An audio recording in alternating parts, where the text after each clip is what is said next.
Welcome to itdesk.tv.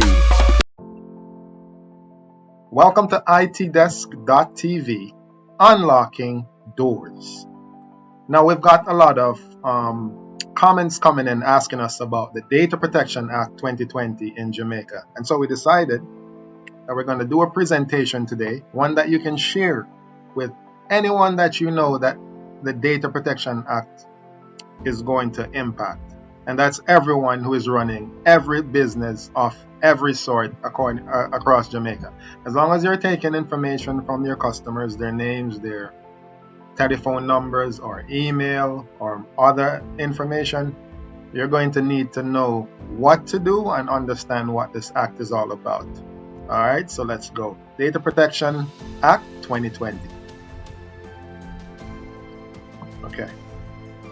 Let's do the introduction, okay? So this is the overview. The Data Protection Act 2020 was passed to protect the privacy of individuals by regulating the processing of personal data. And the key objective here is to ensure that organizations handle personal data lawfully, transparently, and securely. So I'm going to give you the key definitions that you'll need to know. And you can always come back to this video to see what's going on and to get an understanding. So there's personal data. This is any information that relates to an identified or identifiable individual. Data subject. This is the person to whom the personal data relates. We have the data controller. This is the entity that determines the purpose and the means of processing personal data. And we have the data processor, which is the entity that processes data on behalf of the data controller.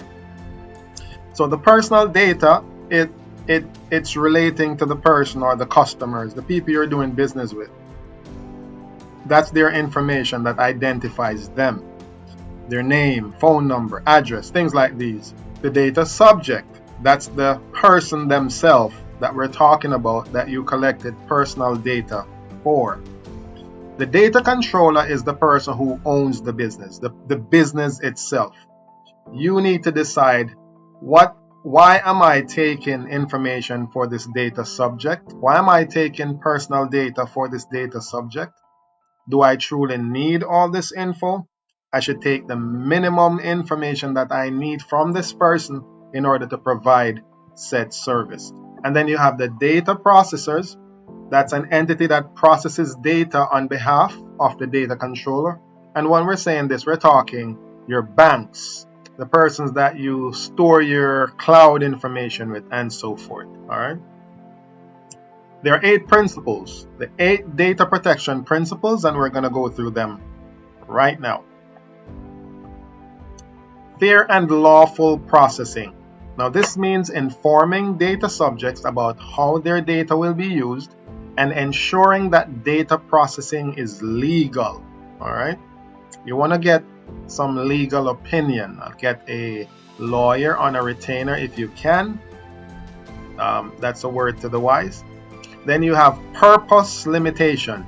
The data must be collected for a specific and legitimate purpose and not processed in a way that is incompatible with those purposes. So the use of the data must be clearly defined and restricted to the stated purpose. So if you collected a person's information in order to deliver their goods and services, then that's the reason you should use their personal information, because that's the reason why you collected it, and that was explained to the data subject. Data minimization. Only the personal data that is necessary for the specific purpose should be collected. Organizations should avoid collecting excessive or irrelevant data. We don't need to know all this other information about the person that has nothing to do with the service that you're providing. Accuracy. Personal data must be accurate and kept up to date. Inaccurate data should be corrected or deleted promptly to ensure reliability. Storage limitation. Personal data should not be kept for longer than necessary. Integrity and confidentiality. This is for security now. Personal data must be processed securely to protect it against unauthorized access, loss, or damage. Appropriate technical and organizational measures should be taken to ensure data security. Accountability. Data controllers are responsible for and must be able to demonstrate compliance with the Data Protection Act's principles. This includes maintaining records and ensuring that data protection practices are followed. Now, transfers of personal data to foreign countries. Now, this is key. Now, personal data must not be transferred outside of Jamaica unless the receiving country or territory ensures an adequate level of protection for the rights and freedoms of data subjects in relation to the processing of personal data. So this is where you probably need to get some assistance as well. Other countries include inside the Commonwealth that uses, for example, GDPR, General Data Protection Regulations. It's perfectly okay to do business with those countries. In the United States, there is HIPAA compliance. HIPAA is a standard superior or on the same level with the Data Protection Act 2020. It should also be okay in our opinion. Always clarify that, get clarity on things like those before transferring data outside of your region, all right, or country. Rights of data subjects. Let's talk about the rights. Now, the data subject has rights. The person who, these customers, data subjects, they have a right to access. This is, data subjects can request access to their personal data. And yes, they can request access to see what is it about me that you have on your record.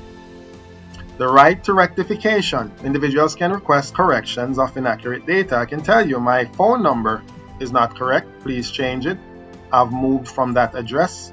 Could you please have it updated? That is their right under the Act. The right to erasure. The right to be forgotten. Data subjects can request deletion of their data. Now, you know, there are other laws where you can't just get rid of the data now because somebody just asked. But if they asked for the right to erasure, effective today, you'll not process using their data anymore from the date that the request was made. So there are a lot of rights for the data subject under the Act. The right to restrict processing. So individuals can limit how their data is used. So they can tell you, I don't want my data and information that I process here to be transferred to any other, for example, any other medical facility outside this one. They can actually say that. And so if they told you that, that means you shouldn't be sending their data to a lab and things of that nature. You shouldn't be sending it to another provider because they never gave you such consent. So there are a lot of rights to the data subject, and we have to bear these in mind. Right to data portability. Data subjects can obtain and reuse their personal data across services. So I can request, I'm going to now have another doctor, for example, let's give another example, to treat me, do the clinicals, and I'd like for you to send my information to that facility. See? The right to object. Individuals can object to data processing, especially in direct marketing. All right? I don't want to be a part of any marketing campaigns. They can object. The right to automated decision making and profiling. Now, this safeguards around decisions made without human involvement. Now, we're living in the age of AI, and believe it or not, the data subject can make the request to not be included in any AI type processing that your entity is potentially using. Now, obligations for the data controller. Now, accountability this is for the company now, the business. Now, organizations must demonstrate compliance with the Act. 2, record keeping. Detailed records of data processing activities must be maintained. 3, Data breach notification. This includes data breaches must be reported to the commissioner and in some cases to affected individuals. 4. The data protection officer. Certain organizations must appoint a DPO, a data protection officer, to oversee compliance. At itdesk.tv, we have a service here which will be on the screen. You can go to this website to get assistance with having your own outsourced data protection officer. So you don't have to do any of this within your organization. These are pre-packaged data protection officer services that can be provided for you because you need to be busy running your business. Check that out. Steps to ensure compliance. Let's talk about that. So in order for your business to be compliant, your data protection officer will lead this effort, right? Or you have to do this. Identify what personal data is collected and processed. So you'll have to conduct an audit. You'll implement data protection policies, which will ensure that policies align with the Act's principles, the 8 principles which we talked about earlier. You'll appoint a data protection officer. Even though we say if necessary, we're going to say to be on the safe side, utilize the service that we're providing here.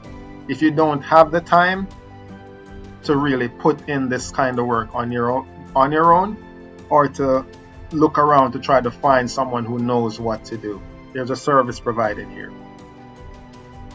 Train employees. Ensure all staff are aware of data protection requirements.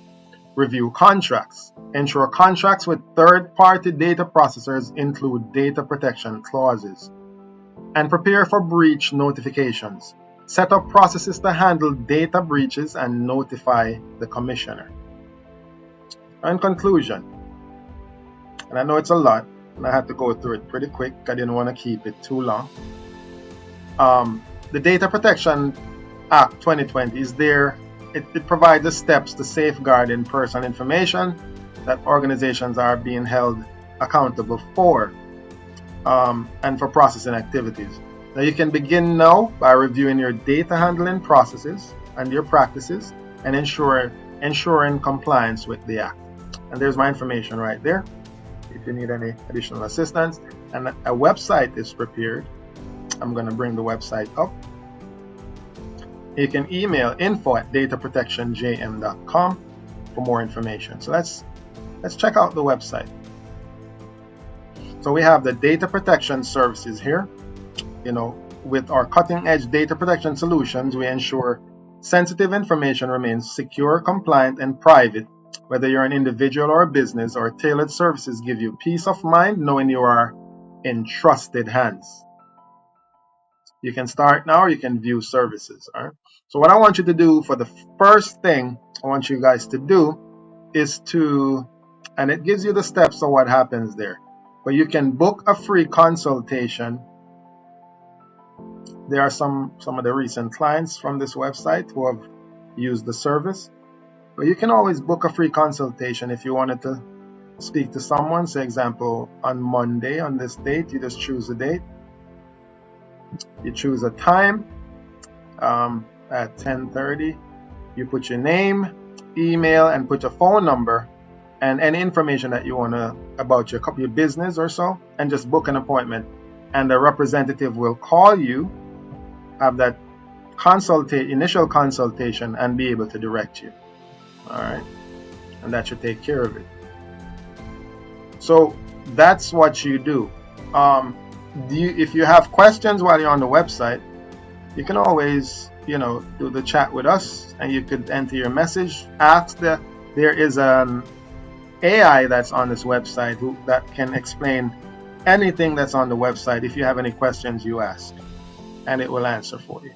All right.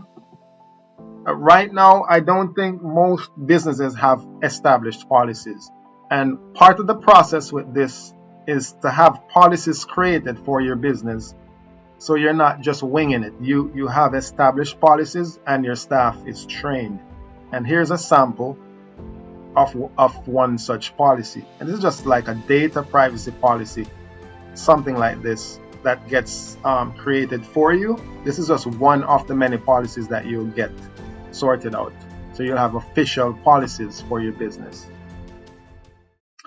itdesk.tv, unlocking doors.